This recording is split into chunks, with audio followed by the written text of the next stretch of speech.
Ene matatu aria makuagira miena ya Embakasi, Kiambu Road, Ongata Rongai, Thika Road ginyanagia mwena wa Juja County ya Kiambu riu no mahumuke thutha wa igoti-INI gwatha ruhonge rwa NTSA rurekererie ngari ciao iria cianyitirwo hindi ya birigiceni barabara-ini itiganite. Akirekereria itua riri mucirithania wa igoti riri Bahati Mwamuye ninge ni athite ruhonge ruru rurekererie namba cia ngari ici riri igoti rietereire guthikiriria na gutuithania cira uyu uria wambikirio igoti-ini riri ni ngwataniro ya ngari cia UKUUI wa MWERI ya Nganya Association. We have really tried to have an engagement with the NTSA and they are not really willing to have a conversation with us.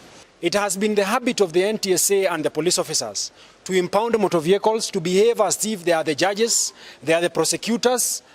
They impound vehicles, they take away the number plates belonging to these motor vehicles. Ene matatu ni matetete kurumirira hathara iria matungitio ni birigiceni ino guku wakiri wao Danstan Omari akiuga birigiceni ino ni mugaru na watho. Police and NTSA impounded these vehicles since around November. There is no lawful order from any court of law in this country to impound and detain these number plates. This operation led to the crackdown of MATATUs, famously or popularly known as Nganyas. Oho ni maugite kuma riria birigiceni ici ciambiriirie makoretwo magitungio menyamariko ni ruhonge rwa NTSA kuria macungagiririo gutwara ngari ciao kurorerwo wagiriru wacio barabara-ini. We have courts of law.